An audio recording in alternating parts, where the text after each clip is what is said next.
Hello everyone and welcome back to another exciting and amazing chess game by Paul Morphy. And this is yet another day at the office for Paul Morphy. Nothing special for Paul Morphy, but a special game indeed. A beautiful chess game by Paul Morphy. And before starting to this chess game, let me show you an interesting picture. I already showed you this picture. This was the Morphy mansion when Morphy was alive.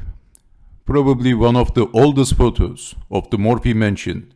Well, this is an engraving. A realistic engraving of the Morphy mansion. So, Paul Morphy's house was looking like this when Paul Morphy was alive and playing chess inside of this house. And this is the Paul Morphy mansion today. Right now it is a restaurant.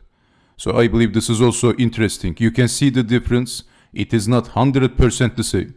So this is the Morphy mansion in today. Let me show you how this chess game went on. And Paul Morphy's opponent is the visiting chess master, Eugene Rousseau. And Paul Morphy was only a kid at this time. And he starts the game with playing e4, e5, knight to f3, knight to c6. And we have the Italian opening, as always, by Paul Morphy. f5, d3, knight to f6, Paul Morphy castled, d6, knight to g5, d5. Exchanging the pawns, and knight to c3, knight from c to e7, queen to f3.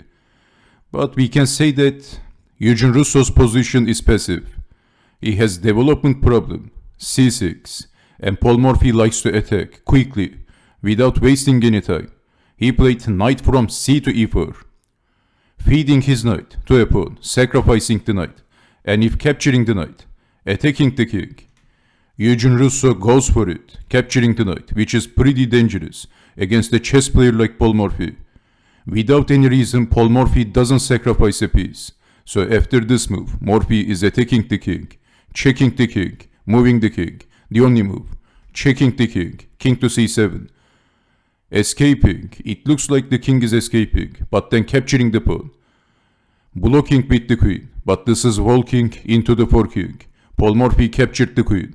King takes on d6, and then checking the king, forking the king, and the rook. This is beautiful.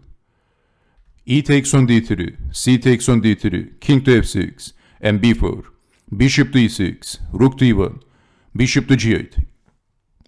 It looks like Paul Morphy's knight is trapped. Paul Morphy is going to lose the knight, but then bishop to b2, allowing checking the king and liberating the bishop with pushing the pawn. King to g5, and then checking the king, king to h6, and bishop to c1, g5. Where is the king going?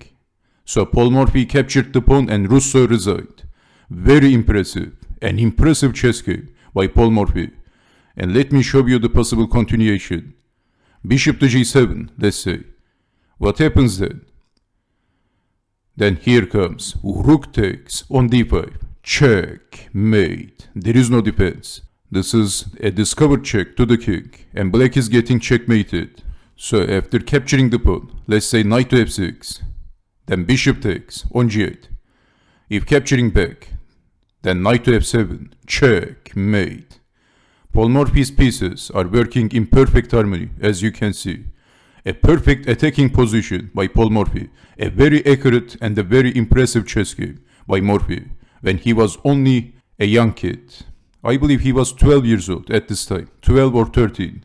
So in this position, if knight to g6, then rook takes on g6, check. This is double check. Also checking the king with the bishop, king to h5, and checking the king, and pushing the pawn, d4, knight to e3, rook to h5, king to g4, and bishop to e2, checkmate. There is forced checkmate.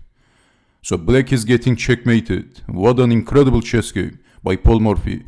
Another day at the office for Paul Morphy. Well, in this position, after rook takes on g5, Eugene Rousseau resigned. The experienced chess master who played 100 games with Lionel Kisariski. So this was the beautiful chess game of Paul Morphy. And thank you for watching, and I hope to see you next time. Take care and bye bye.